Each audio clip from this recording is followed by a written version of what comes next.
Hey everyone! In this quick video, I'll show you how to download and install the Tesla app on your iPhone. Let's get started.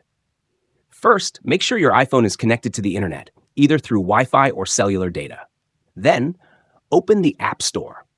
Next, check that you're signed into your Apple ID. You'll need an Apple ID to download any apps. If you're not signed in, tap your profile icon and log in. Now, go to the search bar at the top and type in Tesla. The first result should be the official Tesla app by Tesla Inc.